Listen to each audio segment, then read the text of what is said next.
Hey, it's me, MLB. This is chapter 96 of Touched. This one is titled Hiyoko's Birthday Party Continued.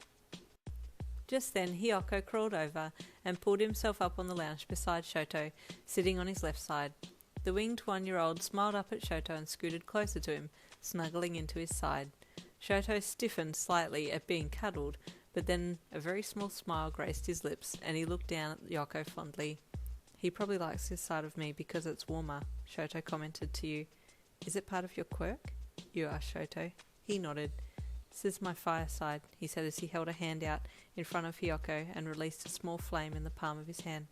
Hiyoko's eyes widened and he pointed at Shoto's palm.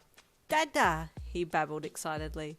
Every time Hiyoko went to touch the flame, Shoto would deactivate his quirk and it would disappear, and you giggled as you watched with the utter amazement and confusion on Hiyoko's little face as the flame disappeared every time he went to touch it. After watching for a bit, you then excused yourself to go and take the food around to others.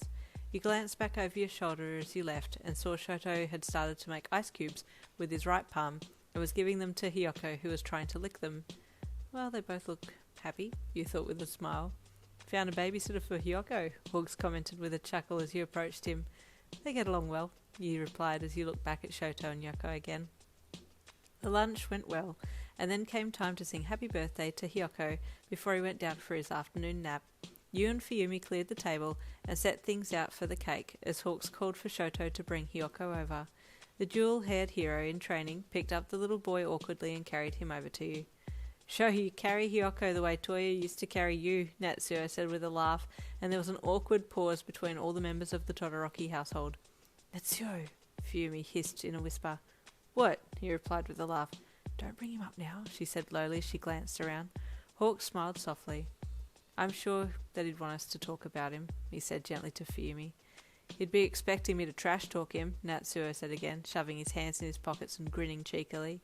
Ray shot him a look and he pulled an apologetic face. Sorry, Mum, he mumbled.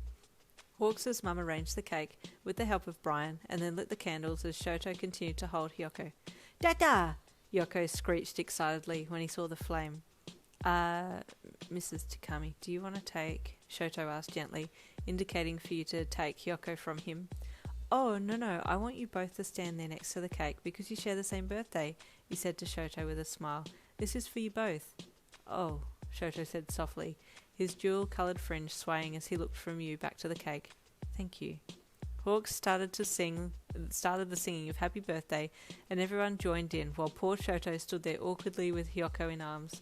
Once everyone had finished singing Happy Birthday, Shoto helped Hiyoko blow the candles out, and you asked Brian for a knife.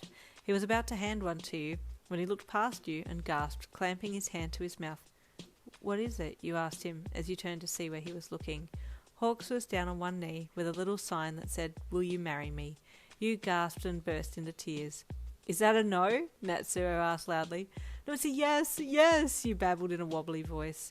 Everyone clapped and cheered as Hawks stood up and closed the gap between you two, grabbing you in a warm hug, engulfing you in his arms. I know we're already married, but we need a proper wedding, now that this saga with your dad is all cleared up, he whispered into your ear.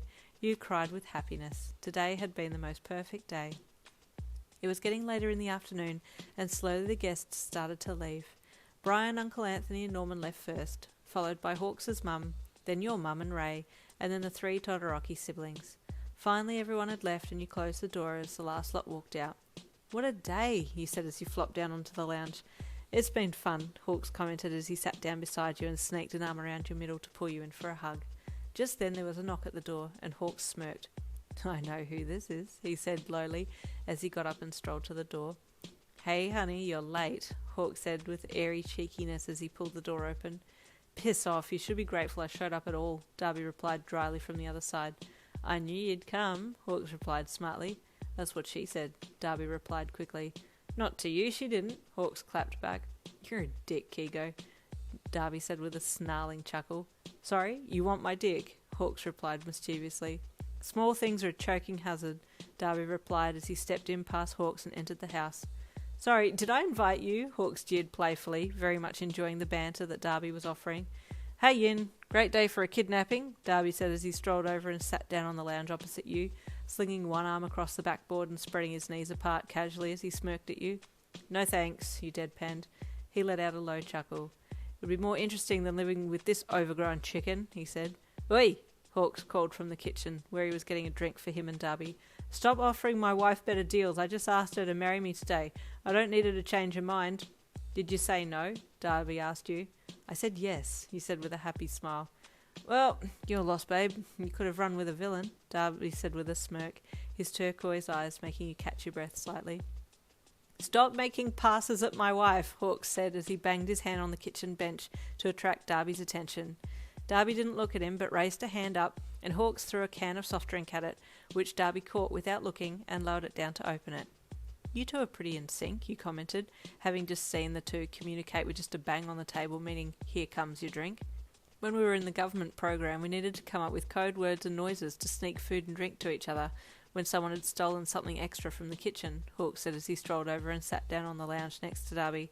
This fatty here always ended up with the most spoils. That's because you were a simp and would do anything for me, Dabi replied as he tipped the can up and drank it. If I asked for something, you'd always get it for me. I'm not even going to try and fire that accusation, Hawks replied with a laugh. You know I topped you, though. He means top bunk, Dabi said quickly to you. We roomed together. He was on the top bunk, I was on the bottom. He's always been on the bottom, Hawks jeered playfully. Keep going like that and I'll burn your feathers off, Dabi said darkly, eyeing Hawks from the corner of his eye. And that's the end of chapter 96. Stay tuned for chapter 97.